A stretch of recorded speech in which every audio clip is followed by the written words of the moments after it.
Hey, Soma family, Mike Healy coming at you.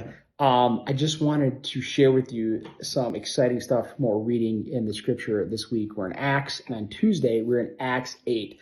One of my favorite things to talk about is the comparison between Acts 8:1 and Acts 1:8. If we go back to Acts 1:8, Jesus says, wait, you're going to get power from on high, and then you're going to be my witnesses in Jerusalem, Judea, Samaria, and the ends of the earth, right? So Jesus is going to empower us through the Spirit to be his witnesses. But guess what? The church gets the power in Acts 2. Everybody, 5,000 and 3,000. And the Jerusalem church enjoys this season of multiplication, but they don't go out. And so this is our tendency sometimes as believers, is kind of stay in our bubble. I get it. I feel that way too. I really enjoy hanging out with my fellow, family in Jesus. Like, I would rather do that than go on mission. Honestly, I would.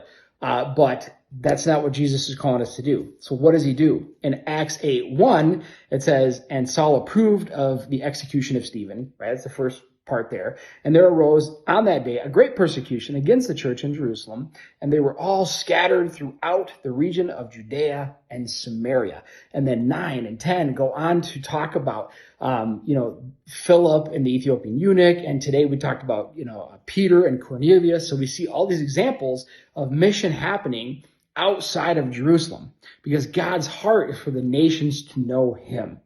So as you read in the scripture, don't forget our missionary identity that we have in Jesus, and ask God to show you and maybe take us a little bit out of our comfort zones. I love my comfort. And it's really hard for me to get out of my comfort zone for the sake of God's mission, but that's what he's calling us to. So be encouraged today. And our little efforts toward it are a big thing in God's eyes. He loves us, and he walks us through this and empowers us with his Spirit.